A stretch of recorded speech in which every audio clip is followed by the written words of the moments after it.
Miss Belmont and Miss Bori. They went to the public from the stage, over the air, through the newspapers, and saved the opera. For her extraordinary services, Miss Bori was elected to the board of the Metropolitan, the only active artist to be so honored. The opera, the opening night on Edward Johnson's first season as general manager, Miss Bori's last as a singer, was Traviata, with Bori a Violetta of utter enchantment.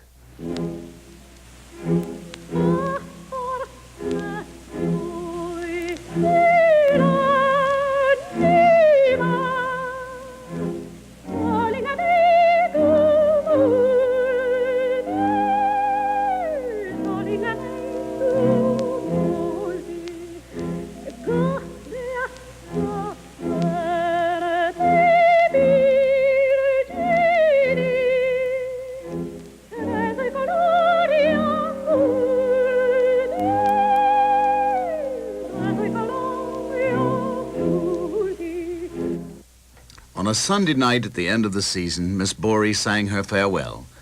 It was the occasion of a gala which, even by metropolitan standards, can only be described as sensational. Miss Bori herself opened the program in the second act of Traviata with Tybalt as the elder Germont. Retberg and Pinza in the chorus were heard in the convent scene from Forza del Destino, Flagstaff and Melchior in the finale from the first act of the Valkyrie. After intermission, Poncel and Martinelli obliged with the Miserere from Trovatore, and Miss Bori, Richard Crooks, and Leon Rochier closed the musical portion of the evening with the Saint-Sulpice scene from Manon. Here's a fragment from an actual recording of that historic performance, a Manon of surpassing elegance and allure. She never let Manon lose that hesitant desire for approval, guaranteed to melt the masculine heart.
There was a lofty tribute from her fellow directors and a diamond pin that had once belonged to the Empress Eugenie, and which Miss Bori subsequently bequeathed to the Metropolitan. The last page of the printed program carried this from Edward Johnson: as a friend, most understanding; as a colleague, ideal; as an artist, irreplaceable; as a woman, adorable. Small wonder Miss Bori had difficulty with her thank you speech. To you, Mr. Johnson, my thanks and my affection and my good wishes to you as a general manager of this great Metropolitan Opera, which will always be so close to my heart. She kept her word to continue working for the Metropolitan. 3 or 4 nights a week for the next quarter century, you could spot her trim, chic, and often solitary figure in the director's box, the right proscenium loge on the grand tier, about as close to the stage as a non-performer can get. Miss Bori did not always keep to herself her reactions to what she saw and heard from this strategic vantage point. Of Licia Albanese, an inheritor to many of her roles, Miss Bori said, "Yes, Albanese looks like me. She acts like me, too, but she sings better than I ever did." It distressed her that another gifted young singer was losing her effects by failing to support her phrases to the end. "Why don't you tell her?" a member of the Metropolitan management suggested. She did, and the result was immediate and unmistakable improvement. Bori's taste in matters of dress was flawless. When asked why a certain Mimi, whose hand may have been tiny but whose underpinning definitely was not, didn't wear darker stockings or a longer skirt, Miss Bori countered. She could dip the ankles of the stockings in dye of a slightly different color.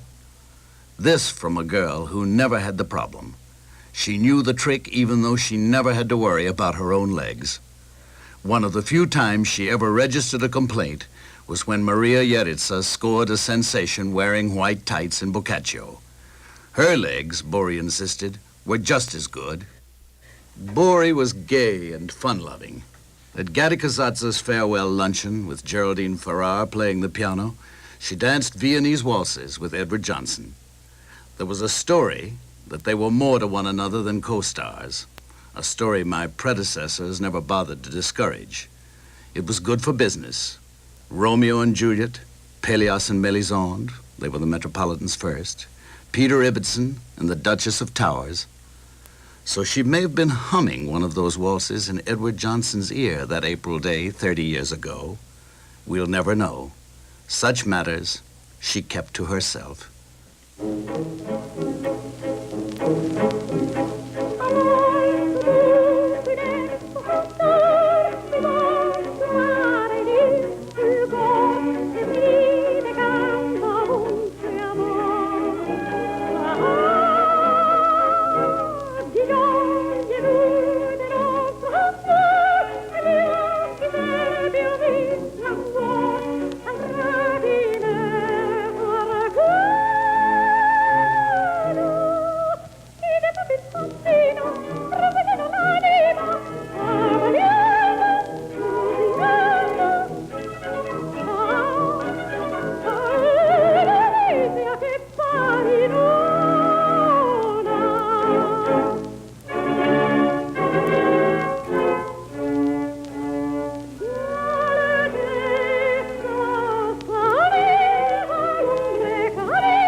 This week, it was announced the Metropolitan would visit Paris for the first time in more than 50 years. It was on the company's only other European junket in 1910 that Bori made her debut with the Metropolitan. The combined talents of Caruso, Destine, Homer, and Scotti, not to mention Toscanini, were a revelation to the Parisians, but Manon Lescaut, in the person of the beauteous Lina Cavalieri, had disappeared with one of her numerous Russian princes, and the management was in a quandary. Andres de Seguirola, he of the monocle and the aristocratic base, suggested his young countryman who was having a big success in Italy. At the age of 23, Lucrezia Bori made her audition for the Metropolitan in Milan before a gilt-edge auditions committee. Giulio Gatikazatsa, Arturo Toscanini, Tito Ricordi, the publisher, and Giacomo Puccini. She was engaged on the spot. Apparently, the only thing any of them found wrong with her showed up on opening night. Puccini came into her dressing room before the last act. With the ever-present cigarette, he was also enjoying a cup of coffee. "You don't look like you're dying on a desert in Louisiana," he said, and tossed the remains of his demitasse on the front of Bori's dress. Miss Bori made a recording from Manon Lescaut on an old Edison cylinder. We wanted to play it for you this afternoon, but it simply didn't pass muster. A little too wheezy. You'll have to take our word for it. A few bars come through, revealing a clear, youthful voice of most engaging freshness. We insisted, however, on playing just the final phrase of one of Miss Bori's few English songs, "I Hear You Calling Me," taught her by her friend, you guessed it, John McCormick. We didn't want you to be cheated out of one of the most perfect notes ever to cut the wax.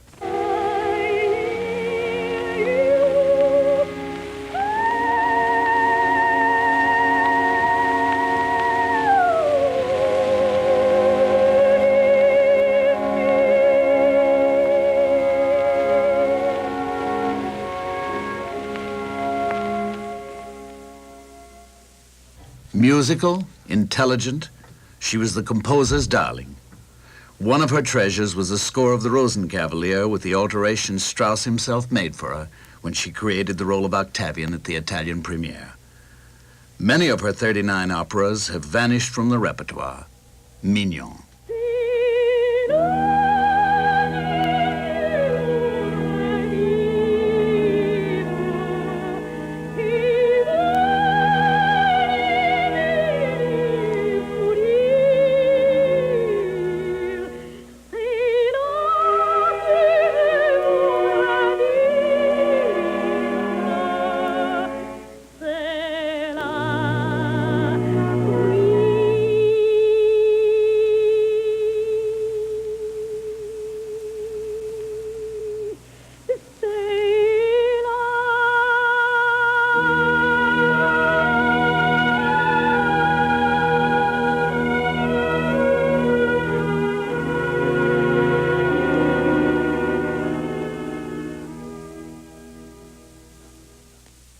Another forgotten, though charming work, The Secret of Suzanne. Suzanne's secret being that she herself enjoyed a cigarette occasionally, while her husband thinks she has a lover.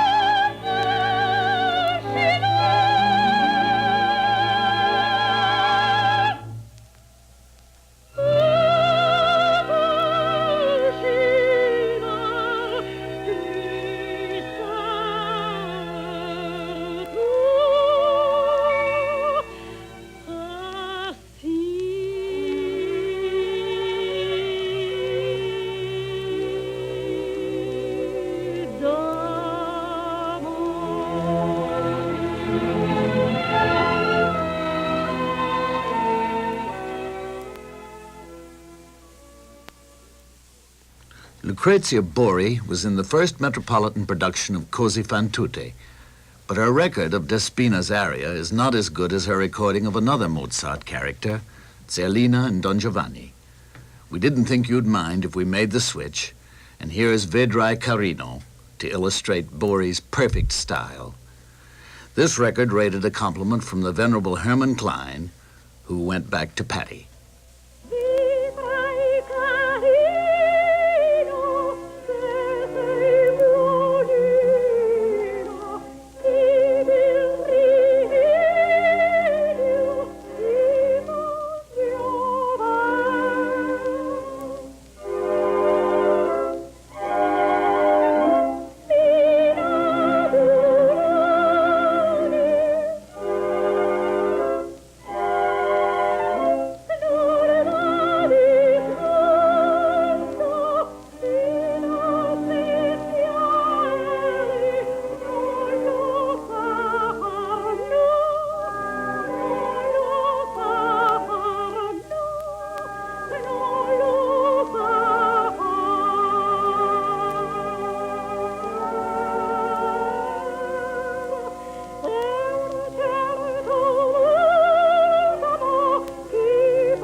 Spanish she was from beginning to end. She was born Lucrezia Borja González de Riancho, a descendant of the famous Borgia family. Her father, a former army officer, accompanied her when she went to Italy to study. She made her debut in Rome as Micaela in Carmen before she'd reached her 21st birthday. She changed her name to Bori, but her voice remained ineradicably Spanish.